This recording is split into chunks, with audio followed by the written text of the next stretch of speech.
Dambaliin jeequmsaa guddaa fi akeekkachiisni waraanaa sodaachisaan ganama kana muudachuun adeemsa nagaa Iraanii fi USA gidduutti mallatta'eera. White House mariin teeknikaa Iraan waliin taasifamu gara burjaajii loojistikii keessa waan seeneef balalii hatattamaa itti aanan pireezidaantii Ameerikaa JD Vance gara Siwiizerlaanditti taasisaa jiru tasa haquu fi tursiisuuf akka dirqameeffameera. Seenitii Waashingten burjaajii keessatti yeroo wal waraanu afyaa'iin paarlaamaa Iraanii fi Marsiisaa olaanaan Iraan Muhammad Baagaarii Qalaabaaf ganama kana gara waltajjii addunyaatti ba'eera. Akeekkachiisa hamaa araarama hin qabnee fi galma peentaagoon keessa dambalii rifaa isaa ergees kenneera.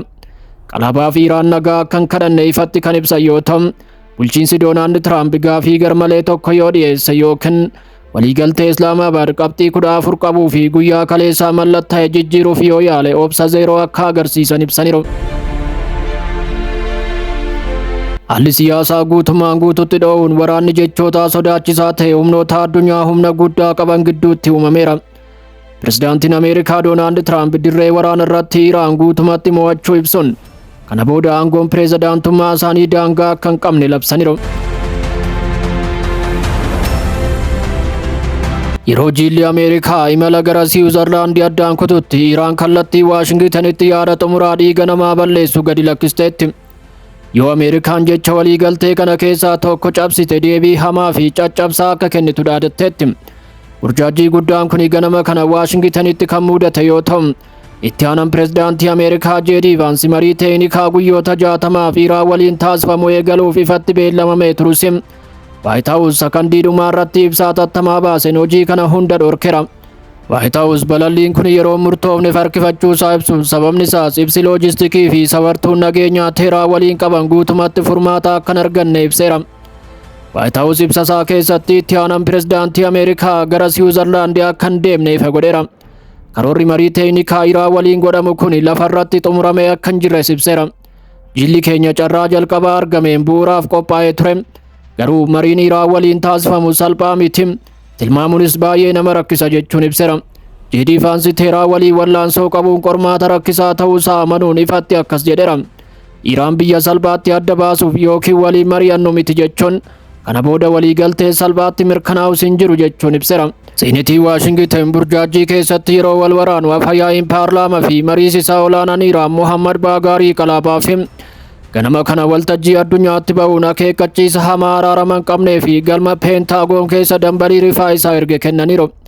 Qalaabaaf Iraan nagaa akka hin kadhanne ifatti kan ibsan yoo ta'u, bulchiinsi Doonaald Tiraamp gaafii garmalee tokko yoo dhiyeesse yookiin waliigaltee Islaamabaad qabxii 14 qabuu fi guyyaa kaleessaa mallatta'e jijjiiruuf yoo yaale obsa zeeroo akka agarsiisan ibsaniiru.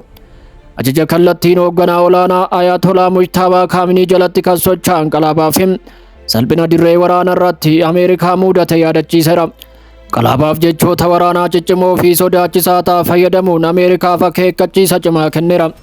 Diinni dhugaa kana ifatti haa dhaga'u jechuun waadaa cabsuun waliigaltee cabsuun yookiin gaafiin garmalee gama Ameerikaati yookiin deebii caccabsaa diinotaaf gaagaama kennurraa gonkumaa duubatti hin jennu jechuun ibseera. Isaan duraanuu misaayila keenyarraa al tokko kaballaa quufaniiru. Ammas yoo daandii waraanaa sana irra deebi'anii hordofuu filatan dirqama humna waraanaa Iraan humna guddaa qaburraa rukuttaa daran cimaa ta'e argachuuf of qopheessuu qabu jedheera. Waliigaltee wal hubannoo Doonaald Tiraamp fi Masuud Pezeshkian gidduutti mallatta'e kun sochiirra kan jiru yoo ta'u, ce'umsa waraanaa ho'arraa gara kutaa dippiloomaasii abjuun guutameetti jijjiirameera. Mariisistoonni Ameerikaa beellamarraa yeroo hafan harki Iraan immoo qawweetti deebi'eera. Haalli siyaasaa guutuun dho'uun waraanni jechootaa sodaachisaa ta'e hooggantoota addunyaa humna guddaa qaban gidduutti uumameera. Pireezidaantiin Ameerikaa Doonaald Tiraamp dirree waraana irratti Iraan guutumatti mo'achuu ibsuun kana booda aangoon pireezidaantummaa isaanii daangaa akka hin qabne labsaniiru. Tiraamp waliigalteen nagaa Iraan waliin mallatta'e kun haal duree tokko malee harka kennachuu Teheraanii walqixa akka ta'e ibseera. Hoogganaa olaanaan Iraan Ayatollah Mujtabaa Kaaminii gama isaaniin Tiraamp filannoo biraa waan nabeef waliigalticha mallatteessuuf dirqame jedhaniiru. Tiraamp gaafiif deebii Axios waliin taasisaniin humni waraanaa Ameerikaa daangaa hunda akka caccabse ifatti labsuun uggura gara jabeessa humna galaanaa Iraan irratti raawwatan jajataniiru. Pireezidaantichi jechoota of tuulummaa fayyadamuun akkas jedhaniiru. Mee galgala kana dhugaan isinitti hima aangoon koo gonkumaa daangaa hin qabu. Ani waa'ee daangaa aangoo barumsa sana hin baranne sababni isaas guutummaan guututti waraana waan injifanneef jedheera. Waraana addunyaa kanarraa humna guddaa qabu qabna. Fagootti lafa kanarratti eenyutu gura galaanaa akkasitti raawwachuu danda'a ture?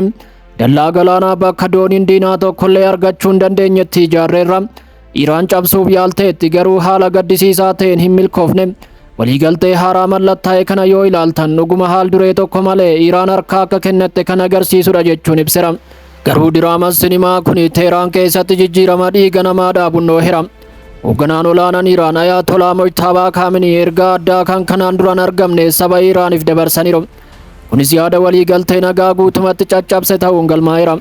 Hoogganaa olaanaan kun bu'uuraan ilaalcha guutumatti adda ta'e akka qabuuf waliigaltee Islaamabaad Empaayeraa Ameerikaa waliin mallatteessu cimsee akka mormu amanuun ifa godheera. Khameneiin hayyama ofii isaa kan kenne erga pireezidaantiin Iraan Masuud Pezeshkian hayyama kadhatanii fi Iraan gaafii Ameerikaaf gonkumaa akka hin jilbiifanne lubbuu isaaniif kakatanii booda akka ta'e himeera. Bu'uuraa fi ilaalchan waliigaltee kana diina waliin mallatteessu irratti ilaalcha guutumatti adda ta'een qaba ture. Garuu mirga waaqummaa uummata Iraanii fi siqqee diddaa guutuu eeguuf kutannoo pireezidaantiin keenya qaban yoo ilaalle fedhii gaariirraa kan ka'e hayyama koo kenneera jechuun ibsaniiru. Yaa ta'u malee Waashingten yeroo kanarraa eegalee ifatti yaada geessu. Sabni guddaan Iraan kun haal duree ciccimoo qabatee akka jiru beekamuu qaba jedheera. Doonaald Tiraamp Iraan akka harka kennachiisee fi aangoo pireezidaantummaa isaan irratti daangaa zeeroo ta'e socho'aa akka jiran dubbataniiru. Gama biraan hoogganaan olaanaan Iraan waliigalteen kun funyoo haphiitiin akka fannifame himeera. Akkasumas sabni Iraan mallattoo gantummaa Ameerikaa irratti dheekkamsa si'oolii gadi dhukaasuuf akka qophaa'e ifatti mallattoo agarsiisaniiru. Egaa kabajamtoota hordoftoota miidiyaa JSS Afaan Oromoo odeeffannoowwan haaraan baay'ee ba'aati kan jirani.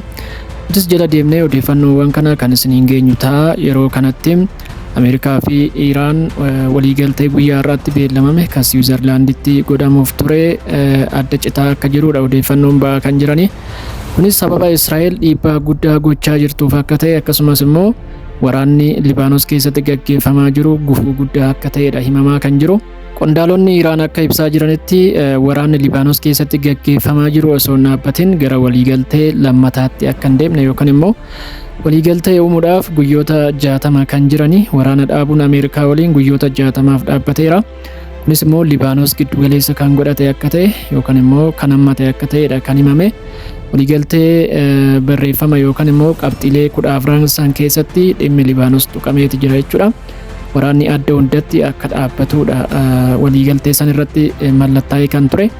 Haa ta'u malee waliigaltee Iraanii fi Ameerikaa gidduutti taasifame kanaan Israa'el gammachuu akka hin qabne yookaan immoo muufannaa guddaa akkasumas kisaaraa guddaan akka mudate ni beekama. Kanarraa kan ka'e waraana cimaa Libaanos keessatti gaggeessati kan jirtu.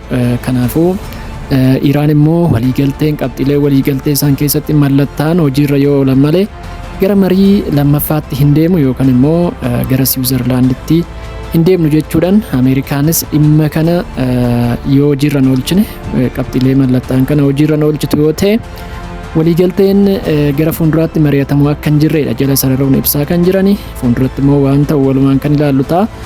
Odeeffannoo haaraa qabannee dhufna sa'aatiiwwaniin booda wal agarra. Agasitti bakka jirtan hundatti hamtuun isiniin argin jennee asumaan nagaadhaan.